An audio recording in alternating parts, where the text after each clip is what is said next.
Hello, you have accessed Renegade Files, your underground source for paranormal events, unsolved mysteries, and covert culture.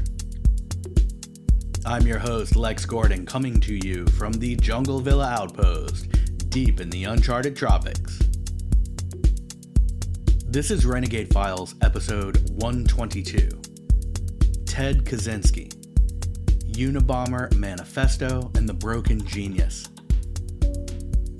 A teenage math prodigy enters Harvard at 16, earns elite degrees, teaches at Berkeley, then vanishes into the mountains to pursue a solitary terrorist agenda. For nearly 2 decades, he waged a hidden war against what he believed was a machine-driven society destroying human freedom. He targeted universities, airlines, scientists, and symbols of modern progress, but the victims were random innocent people who were largely ancillary to these institutions. Investigators chased fragments, false leads, witness sketches, and a ghost they could not identify.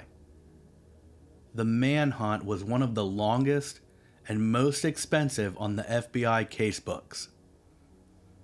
Then came one of history's largest clues, a 35,000-word manifesto warning of corporate surveillance, dependence on technology, and control systems growing beyond human understanding. This episode follows the full arc: the gifted child, the psychological experiments he endured at Harvard, the brilliant young professor who walked away from everything, a cabin in the woods, bombings, a dizzying manifesto, and the uncomfortable questions still hanging over this case decades later. Was Ted Kaczynski simply a madman with grievances, or did a dangerous mind glimpse truths that society still refuses to face? Dive in now to find out. Part 1. Theodore Kaczynski. Theodore John Kaczynski was born on May 22nd, 1942 in Chicago during the middle years of the Second War to a working-class family.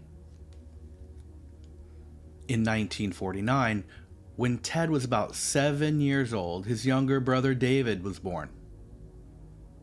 Ted was intelligent, serious, and often emotionally distant.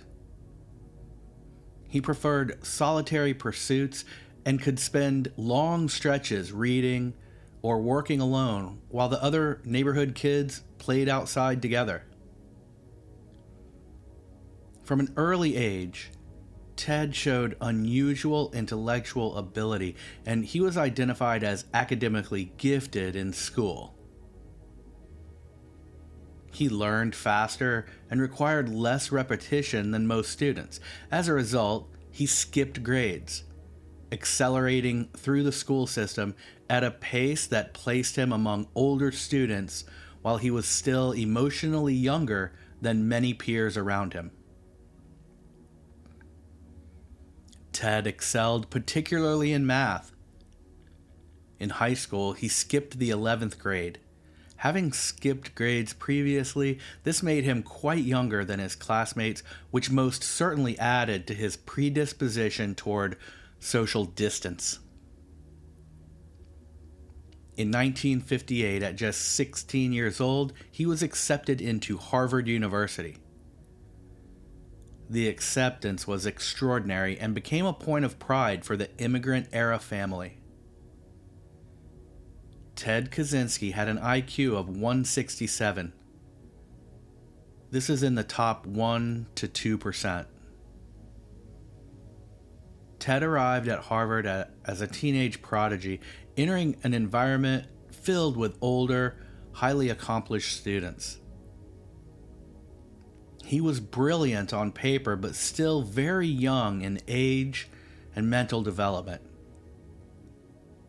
Harvard housed Ted in a beautiful Victorian home where he could live with other younger prodigy students, but he would have still felt different from the older and much more emotionally mature students in his classes. He was an isolated adolescent stepping into one of the most demanding educational universities in America. And if you like these investigations and want to help keep this show going, join the Renegade Files Agency on Patreon and get exclusive agent-only bonus episodes, the Dark Intel files, and secret dispatches. If you believe in digging deeper and keeping the weird stories alive, then join me at patreon.com/renegadefiles. There's a link in the show notes. And become an agent today. And thank you if you're already an RFA agent there. You make this show possible. Part 2. Harvard Years and the Henry Murray Study. Harvard in the late 1950s was intensely competitive, formal. I don't know if you heard that. That was the cats fighting. All right. Harvard in the late 1950s was intensely competitive, formal, and prestige-driven. There was a Cold War atmosphere, so a very us and them mentality. We are the good guys. We are the intelligentsia. We are the best. Overall, there was a heavy emphasis on science, math, national achievement, and psychological research. Students were expected to demonstrate toughness, intellect, and emotional discipline. And this atmosphere, very likely, put a young, smart Ted Kaczynski in many difficult situations just by virtue of him being different in a place where conformity and like-mindedness was valued so highly. Harvard University at the time had a culture that prized excellence, but it wasn't exactly known for emotional warmth. And since Ted was already an outsider with little to no social skills, he simply withdrew. Accounts described him as socially isolated, uncomfortable with peers, shy, private, and withdrawn. He spent substantial time alone reading or studying, and he never really socialized as an undergraduate. This is an intense contrast. Even at a serious school like Harvard, undergraduate social life is a paramount experience for those attending. It's the environment where the students can relate to their troubles, where they can see that others have survived here and that they will too. It's where help is found, where emotions can be expressed and released, all of that. And Ted Kaczynski got none of it. Whatever he was going through alone. While he was there, he studied mathematics, and he was recognized quickly for his exceptional ability in abstract reasoning. It seems that mathematics offered Ted some order, certainty, and control that he couldn't find in social life. He made good, not perfect, but good grades, and he graduated in 1962 with a Harvard Bachelor of Arts degree in mathematics at the age of 20. He had successfully completed one of the most demanding undergraduate challenges in all of academia. During these undergraduate years, when he was 17 years old, Kaczynski participated in a psychological study led by Harvard professor Henry Murray. The 22 students who took part in the experiment were likely approached based on their academic performance and potential interest in psychological research. Professor Henry Murray was a prominent psychologist known for personality assessment research. He had previously worked in wartime intelligence-related psychology screening, and his research style often focused on stress, conflict, pressure, and hidden motives. The Harvard students in the study were told they would participate in research concerning personality and beliefs.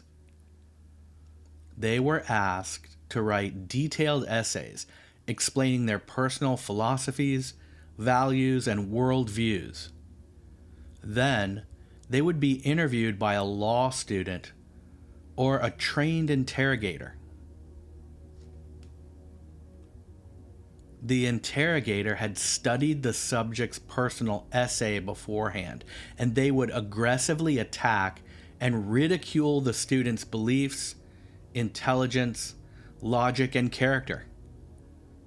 These sessions were purposefully designed to provoke stress reactions. The students were insulted, challenged, cornered, and psychologically pressured. The encounters were filmed or closely monitored, and the psychological stress responses were observed. Some subjects returned for repeated sessions over time. Kaczynski participated in these experiments for about 200 hours. He was among the youngest participants. Ted was repeatedly placed into a hostile, psychologically pressurized environment run by authority figures who used his own personal beliefs and views of the world as their basis for ridiculing and psychologically cornering him, with the express intent of creating in him severe psychological responses.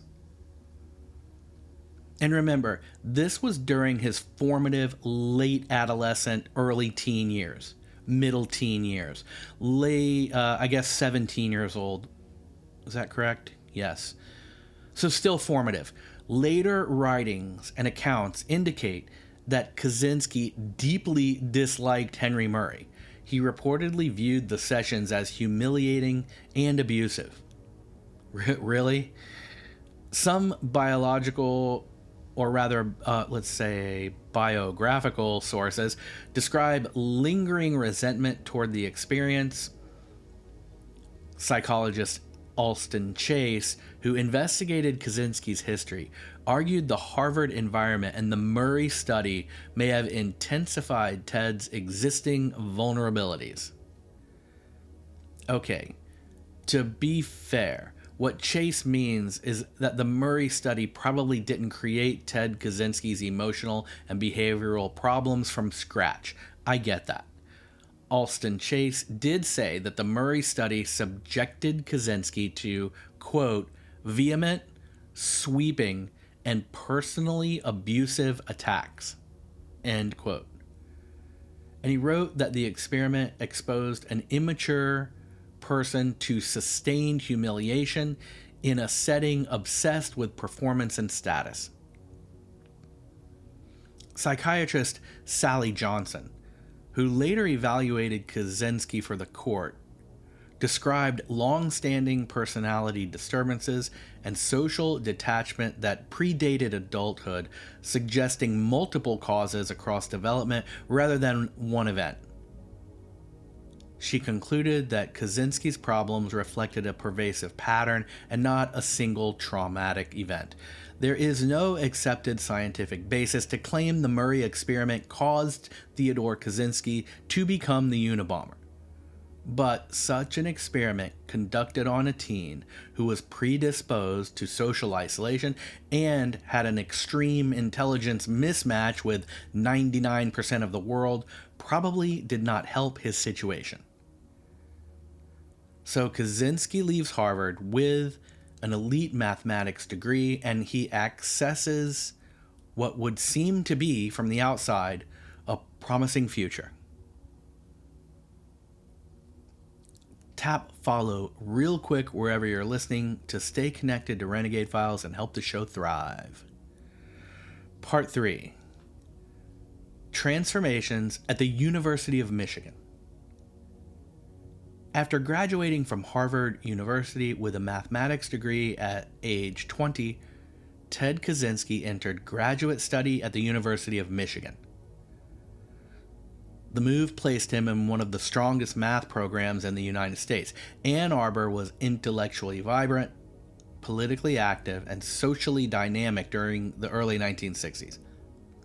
Kaczynski entered that world as a young prodigy with strengths in abstract thought and solitary concentration, but with a weakness in social integration. He pursued advanced work in pure mathematics, complex analysis, and related theoretical fields. Faculty quickly recognized his ability to solve difficult problems far faster than his peers.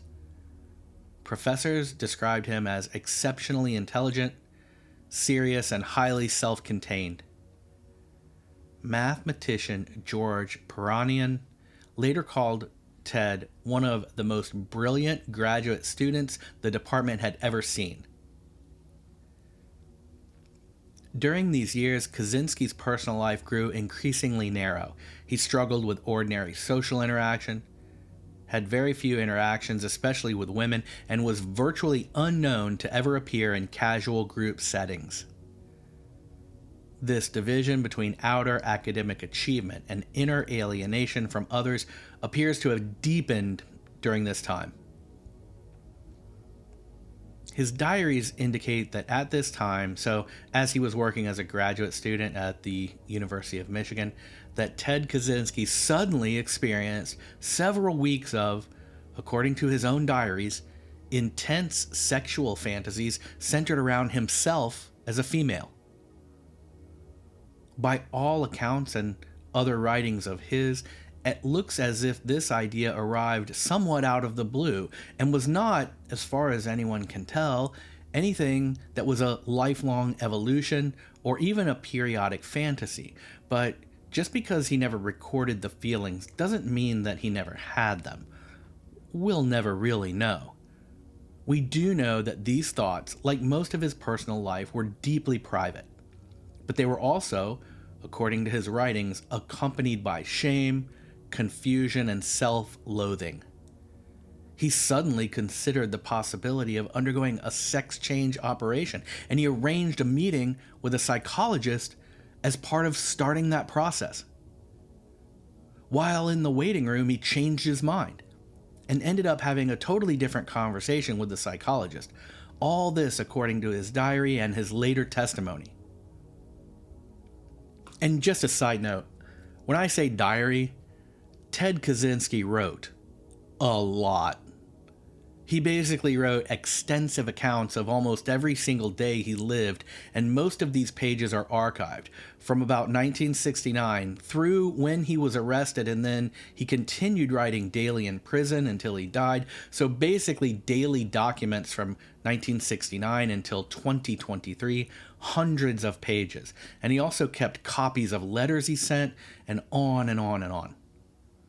And much of it is intelligent, lucid, and logical, but it does tend to ramble in places, and some of it goes deep in very odd directions, and some incredibly disturbing moments. But not all of it. I guess it's a reflection of Kaczynski himself, brilliant in some ways, but mad in others. He expressed a seething hatred toward the psychologist he had the interview with, and it seems like this anger and hatred of the psychologist was way out of proportion to anything that person actually said or did in the sessions. After this, his writings rapidly grew in both intense anger and deep humiliation about the overall experience.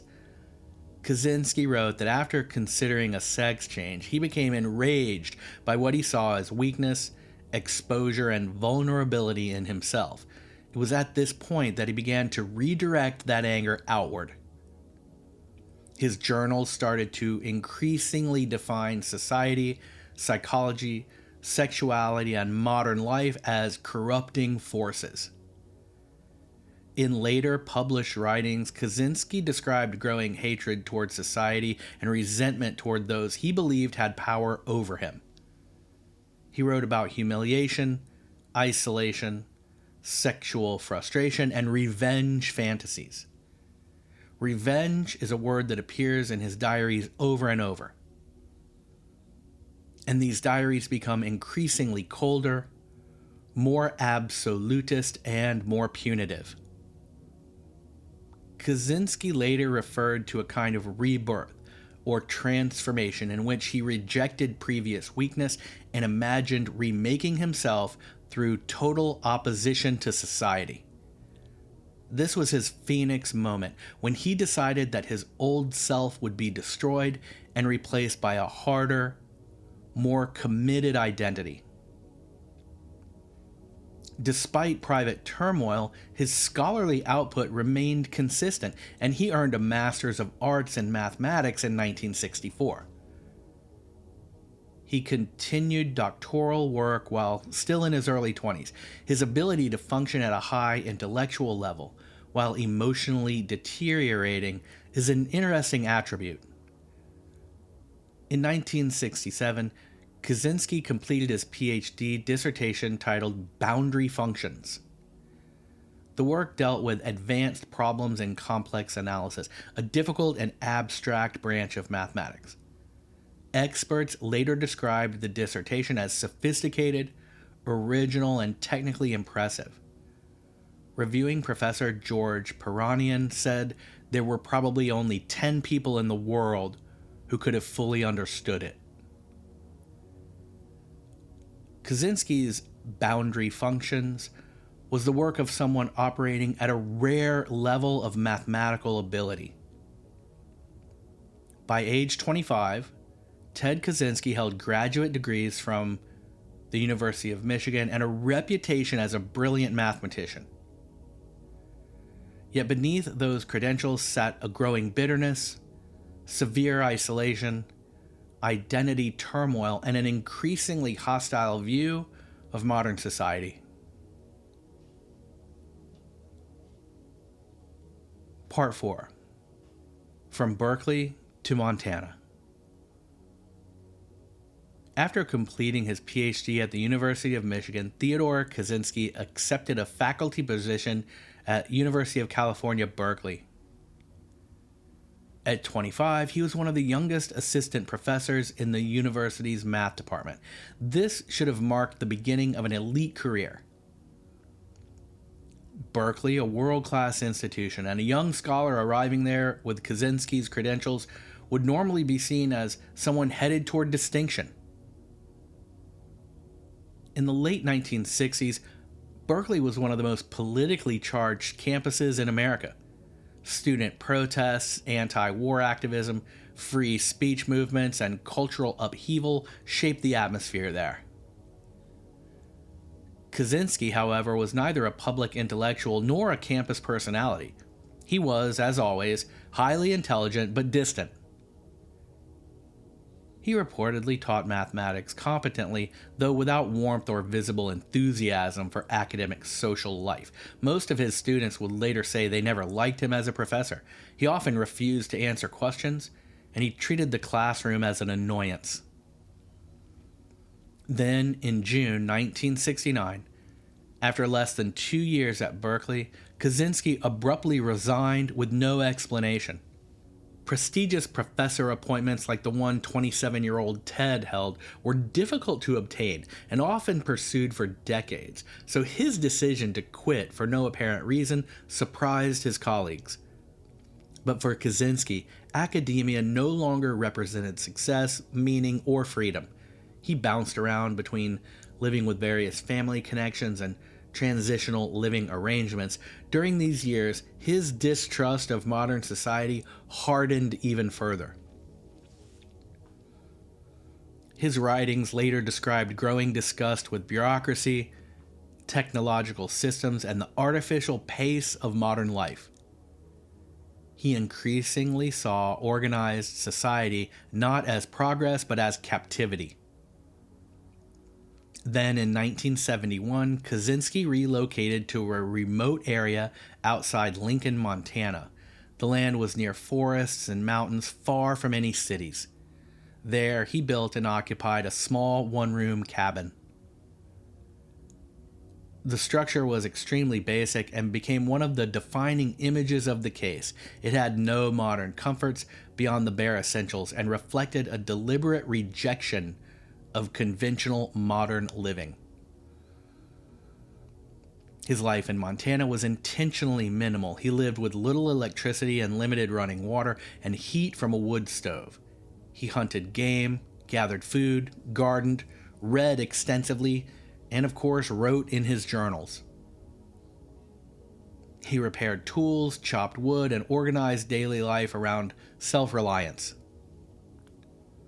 In many ways, this was a real frontier independence, but it was also a deepening withdrawal.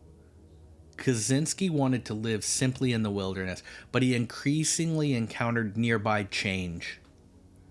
Road construction, logging activity, aircraft noise, land development, and expanding technology disturbed the isolation he was looking for. He later wrote that one especially beautiful wild area near his cabin, a natural glade with a small waterfall and a lively stream where he had walked on a few occasions, was suddenly destroyed when a development bulldozed the location and built a road over the waterfall and stream. He described this event as emotionally devastating, and he said that no one could have understood the level of anger he felt. In his own narrative, this became proof that industrial society would consume every untouched natural place. Technological progress and human development were the enemies of the natural world. His anti-technology beliefs sharpened into ideology. He increasingly identified machines, infrastructure, and industrial systems as being actively destructive of human freedom. Technology, in his view, did not simply create tools, it reorganized human life, destroyed nature, and made individuals powerless. It was in this period that Kaczynski engaged in his first acts of vandalism and sabotage. This would have been in 1979, so when Ted was about 37. These included damaging construction equipment, setting small traps, and targeting property connected to development. This is very important in the timeline of analyzing the evolution of Kaczynski into what he would become, because this marks the initial progression from a growing private resentment into direct physical criminal actions. First, he put sugar in gas tanks of a drilling machine and a truck at a mining site near his cabin. Then he did more. And like everything he did, he wrote about it. One section from his journal, dated 1979, is a handwritten folded sheet of paper detailing his acts of sabotage and first attempts at planting bombs. I read it, and I was going to read it here, but as I finished it, I decided that it's just not my style. I mean the content of it. All of his journals are archived, and I'll link to them in the Dark Intel files at the Renegade Files Agency on Patreon. You can read them there or find them in the wild if you want to. The points of even discussing that page are, one, the fact that I mentioned before that this is the point where Ted goes from an academic who internally complains and rails against what he sees as the enemies of the world, basically writing to himself in these journals, into taking real physical action. So that's point one of even bringing it up. Point two is that it reveals a shocking sociopath who is absolutely and purposefully trying to hurt people in the worst, most random, and psychopathically hopeful ways. Reading it is terrifying. Take my word for it. And this terrifying mission would only escalate dramatically.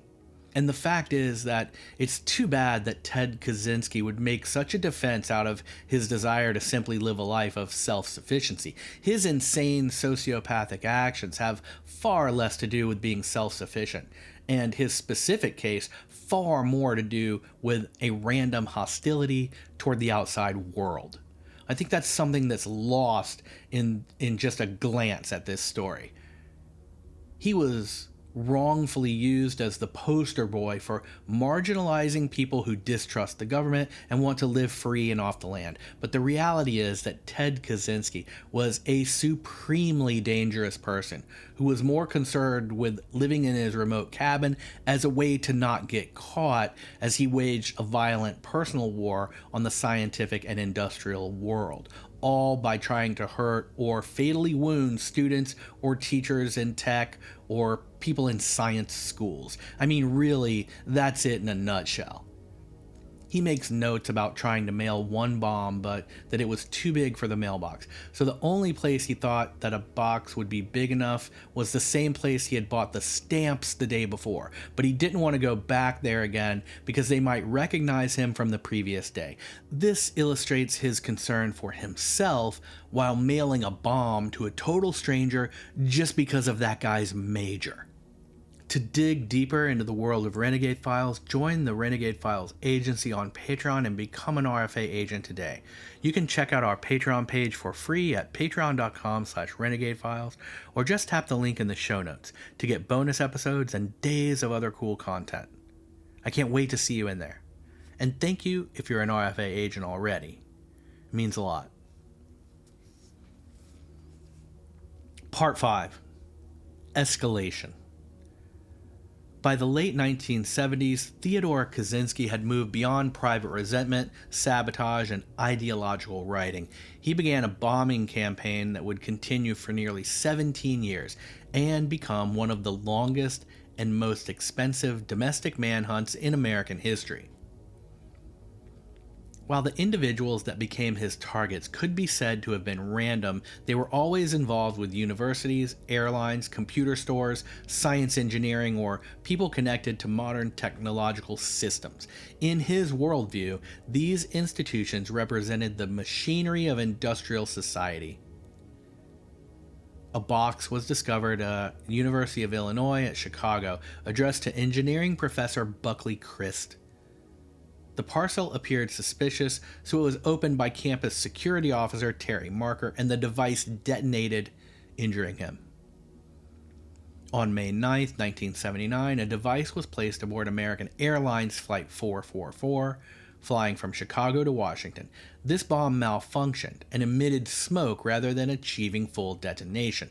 Several passengers were treated for smoke inhalation, but no one was seriously injured. Federal authorities recognized similarities between the airline device and the university bomb, and so the FBI assigned the case the codename Unabomber. UN for university, A for airline, and BOM for, well, bomb. And that's how this at-large criminal became known as the Unabomber.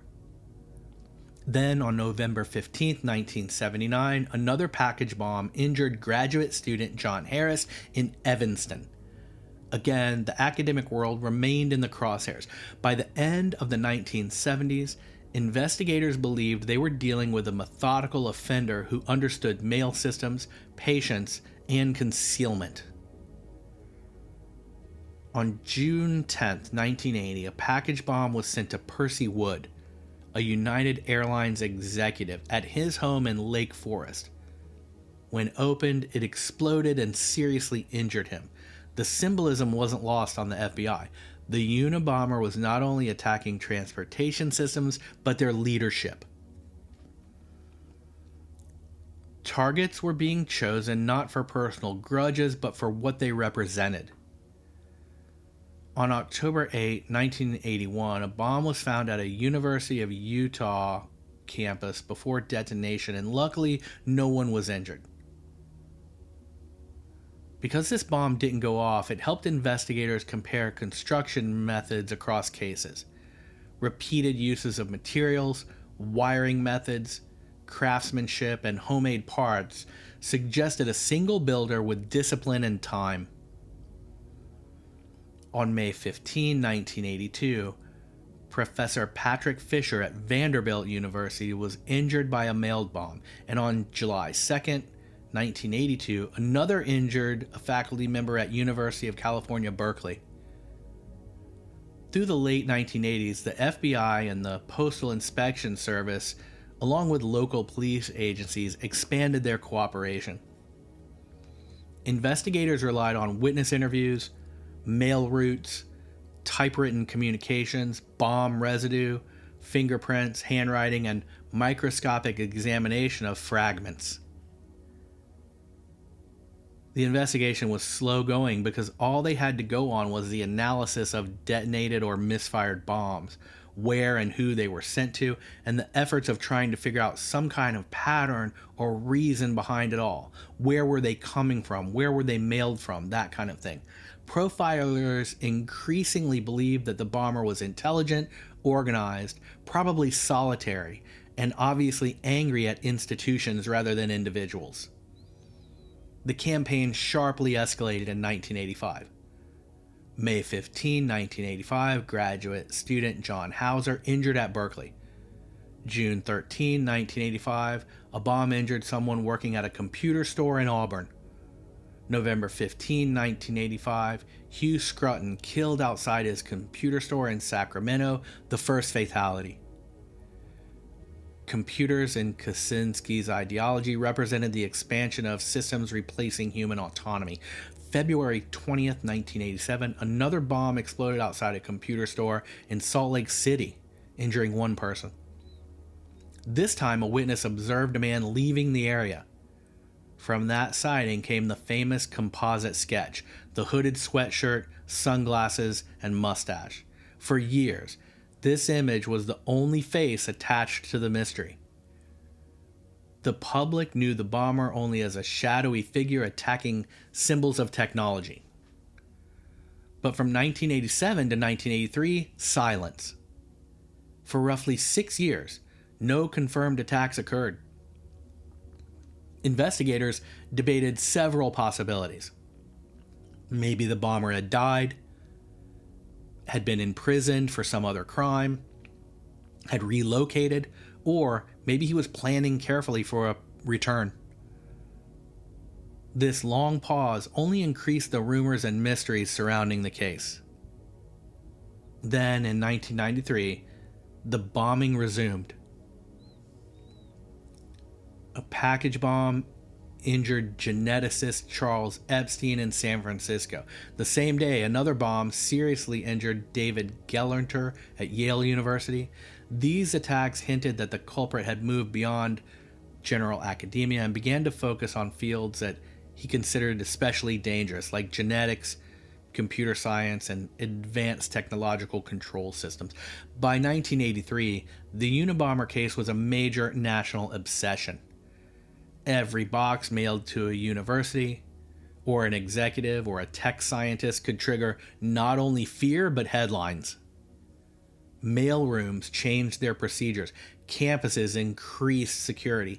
X-ray machines were installed in mailrooms, and the bomber's invisibility amplified these fears. He seemed to mail devices and then vanish. Years passed without any identification. On December 10, 1994, advertising executive Thomas Moser, who worked in public relations connected to major corporate interests, was killed in North Caldwell after opening a package that exploded. On April 24, 1995, Gilbert Brent Murray, no relation to the psychology study professor at Harvard who tormented a young Ted Kaczynski, was killed in Sacramento by a mailed bomb. Murray was associated with the timber industry, which Kaczynski's worldview thought of as industrial destruction. This would be the final fatal attack, and it showed how fully symbolic the targeting had become. Victims were selected as embodiments of systems that the bomber despised, but most of these people, just someone that worked at these places, someone who was involved, someone who defended them in court, that kind of thing. Part 6, the Manifesto.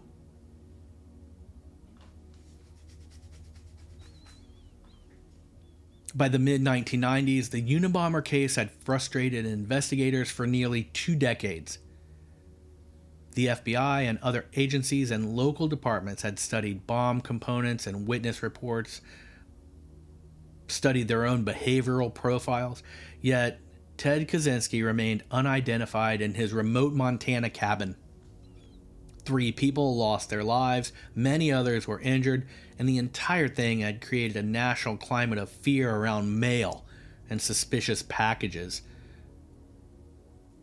Then the case took a dramatic turn. In 1995, when authorities and media organizations suddenly received letters from someone demanding that a long manifesto be published in a major newspaper. This person stated that if his document, titled Industrial Society and Its Future, was printed nationally, he would stop his bombing campaign. The writing was dense, ideological, and highly critical of modern technological society. It argued that industrial civilization had stripped human beings of freedom, dignity, and autonomy, and psychological health. For the investigators, the letters presented both a threat and an opportunity. If the manifesto was published, it might prevent future attacks. It might also allow someone to recognize the author's language. The bomber demanded national publication in a widely read outlet. Federal authorities determined that only a few newspapers had the reach and credibility to meet that demand. The New York Times and the Washington Post were chosen for their national reach. The manifesto was lengthy, about 35,000 words, far beyond normal newspaper space. Plus, within law enforcement and government circles, the decision was very controversial. On one hand, publishing the manifesto might save lives if the bomber kept his word. And someone might recognize the language, like I said, or some of the ideas, and that might lead to his capture. But on the other hand, this could be seen as rewarding terrorism. It might encourage copycats, and it was giving this murderer a national platform. Then Attorney General Janet Reno and the FBI leadership weighed the risks, and they decided that stopping further attacks was the higher priority. So in September 1995, the Washington Post published the manifesto with cooperation from the New York Times. Millions of people now had access to the Unabomber's full argument. The public read a text attacking industrial systems, mass society, over-socialization, leftism, technological dependence, and the loss of human freedom. Many readers rejected it outright because of the violence attached to it, but others noted that some critiques of technology felt unsettlingly thoughtful. Here are a few passages from the manifesto, Industrial Society and Its Future, and while what I have picked out here is a good amount, remember this: that document is 35,000 words. For comparison, the average Renegade Files episode is 6,000 words. Not to compare the two. So, from the manifesto, quote, "We attribute the social and psychological problems of modern society to the fact that society requires people to live under conditions radically different from those under which the human race evolved, and to behave in ways that conflict with the patterns of behavior that the human race developed while living under the earlier conditions. It is clear from what we have already written that we consider lack of opportunity to properly experience the power process as the most important of the abnormal conditions to which modern society subjects people. Among the abnormal conditions present in modern industrial society are excessive density of population, isolation of man from nature, excessive rapidity of social change, and the breakdown of natural small-scale communities such as the extended family, the village, or the tribe." End quote.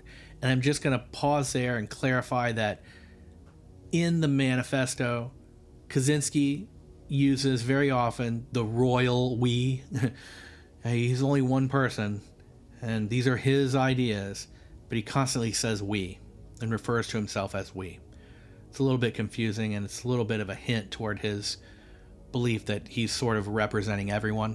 So let's move on. Here's the second quote. "Modern man's obsession with longevity and with maintaining physical vigor and sexual attractiveness to an advanced age is a symptom of unfulfillment resulting from deprivation with respect to the power process.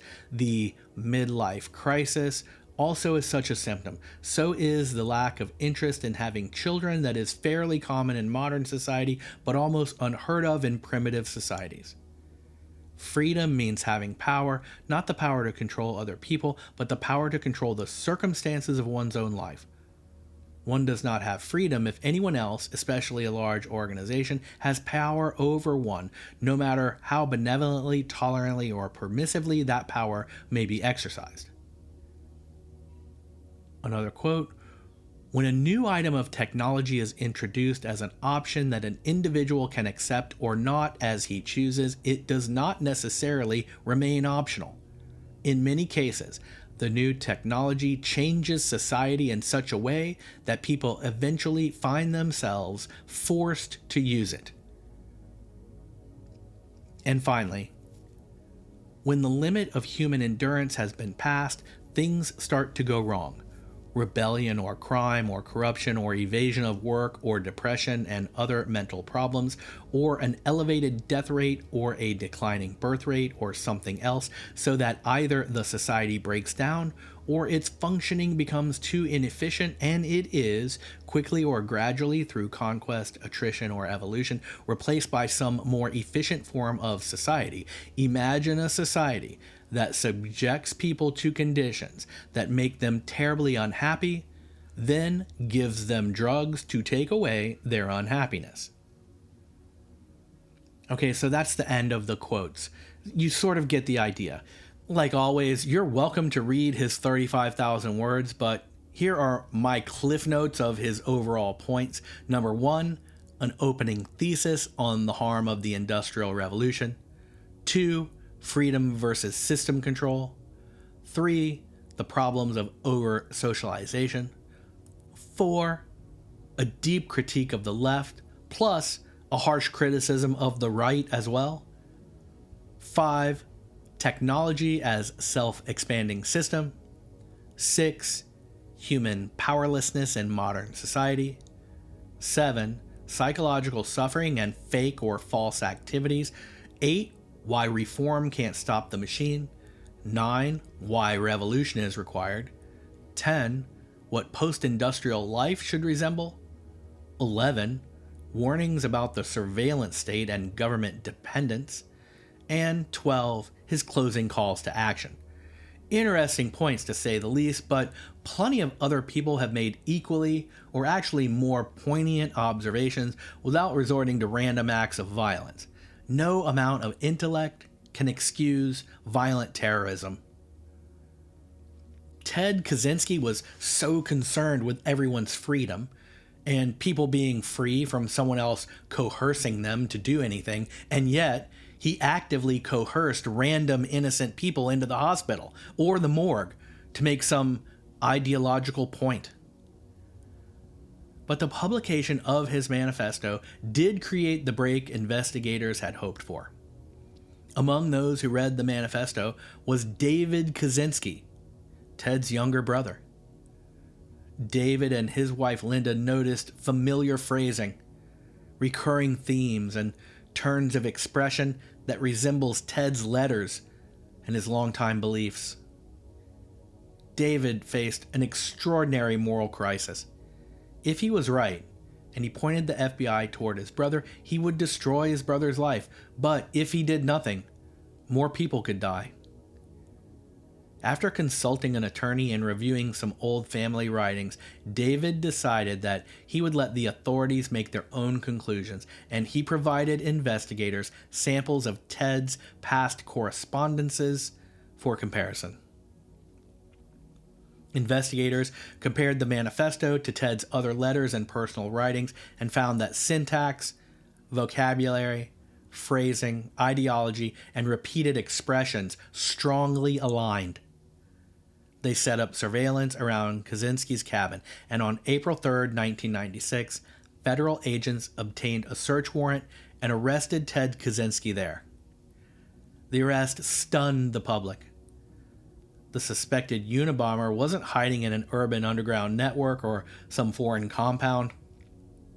He was a former math prodigy living in a tiny wooden cabin. Photographs of the structure became iconic, a primitive shelter associated with one of the most complex domestic manhunts in American history. Searches of the cabin reportedly uncovered major evidence linking Ted to the bombing campaign, things like bomb-making materials, tools, writings describing and bragging about the attacks, drafts of the manifesto, coded journals, and one assembled explosive device ready to be mailed. The journals were especially damaging because they described the acts, motives, and chronology in his own words. Kaczynski was charged in multiple federal cases involving murder and bombing offenses. The legal process quickly became complicated by mental health questions, competency issues, and Kaczynski's refusal to be portrayed as mentally ill. He strongly resisted an insanity-based defense. He wanted his political ideas taken seriously rather than dismissed as madness. Meanwhile, his defense attorneys faced overwhelming physical evidence and journals connecting him directly to the crimes. In January 1998, Theodore Kaczynski pled guilty to multiple charges, avoided the death penalty, but got life in prison without the possibility of parole, plus additional life terms. The plea ended the possibility of a long public trial where the manifesto and Ted's mental state might have been intensely contested. Kaczynski spent most of his sentence in the federal prison system, including long periods at ADX Florence, before later transferring to a federal medical facility. He continued writing letters and essays and correspondences from prison. His manifesto remained widely discussed, quoted, criticized, and debated, and still does so to this day. Theodore Kaczynski died on June 10, 2023, while in federal custody at a medical center. He was 81 years old. Thus ended the life of a man who moved from gifted child to Harvard prodigy to mathematics professor to off-grid recluse to one of the most infamous domestic terrorists in modern American history. My summary. When people hear the name Theodore Kaczynski, they often try to force the story into one simple category: madman, genius, terrorist, prophet, recluse. But the truth is more complicated, and the complexity is part of why the case still fascinates people decades later. Kaczynski was obviously gifted. By any ordinary measure, he possessed rare intelligence. He entered Harvard as a teenager. He earned advanced mathematics degrees. He taught at the University of California, Berkeley while still very young. His dissertation was respected by experts. His analytical ability was real. But intelligence alone does not create wisdom, balance, empathy, or emotional stability. A person can be brilliant in one dimension and deeply damaged in another. The life story also shows how alienation can harden into ideology. Kaczynski appears to have carried long-standing isolation, resentment, humiliation, and difficulty connecting with others. Over time, these personal wounds fused with a worldview, and he no longer saw himself as a troubled individual struggling in society. He saw society as the enemy. He blamed everything outside of himself. That transformation matters. Many people feel lonely, angry, rejected, or delusioned, but most do not turn grievance into a philosophy of war. In Kaczynski's case, personal pain seems to have merged with a grand theory. Narcissism played a role. He increasingly cast himself as the rare man who understood the truth, while everyone else remained blind or corrupted. The manifesto remains controversial because some criticisms inside it were not entirely foolish. Concerns about surveillance, loss of privacy, dependence on machines, dependence on government, psychological strain, environmental destruction, and the speed of technological change, all incredibly valid and have grown even more so in modern days. Many ordinary people today worry about algorithmic control, digital addiction, declining autonomy and freedom, and systems that are too big for citizens to meaningfully influence. But violence doesn't strengthen that argument. It just poisons it. Ted Kaczynski's bombs ensured that every discussion of his ideas would be tied to innocent people who were killed or maimed. That's the one central lesson of this case. Atrocity does not validate ideas. It discredits them. It's also extremely important to separate Kaczynski from the many peaceful people who question modern systems.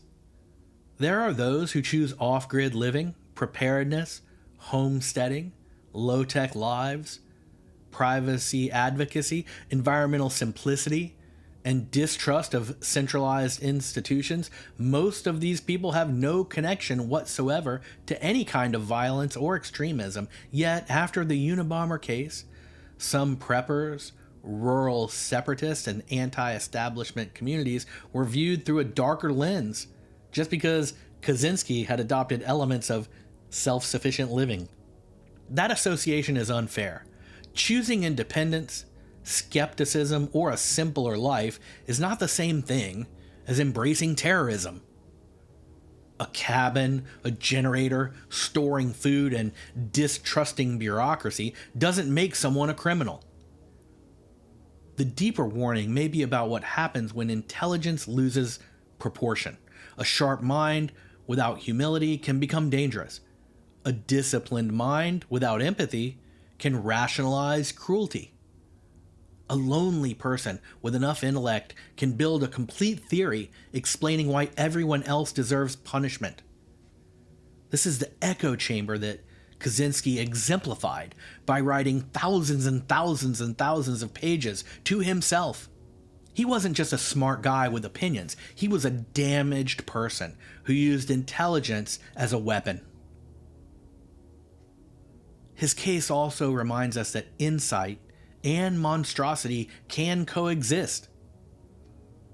History contains many figures who noticed real problems but answered them in monstrous ways.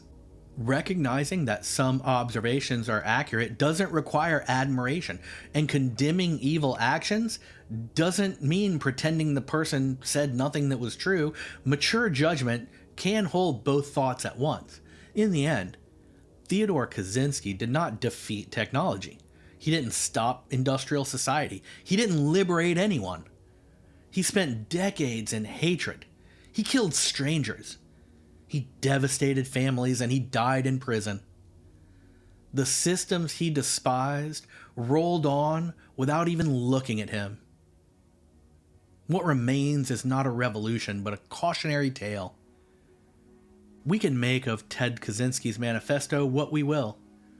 But even if some warnings proved insightful, his actions should never be condoned.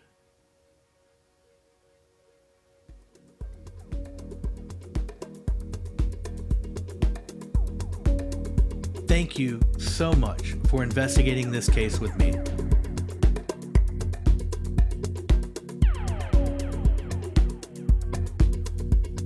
Subscribe or follow this show right now so together we can meet here next week and explore the deepest covert stories where crazy stuff like UFOs and aliens and cryptids and conspiracy theories and unsolved mysteries all get together.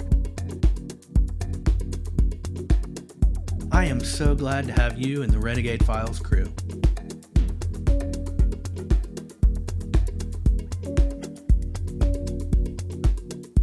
Be sure to jump into the Renegade Files merchandise store and buy some cool gear.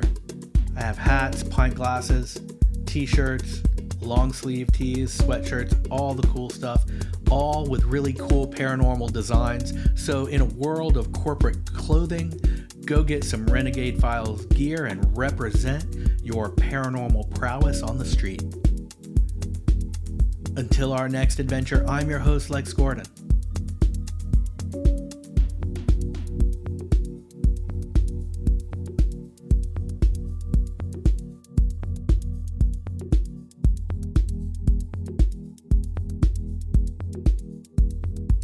Stay wild, uncharted child.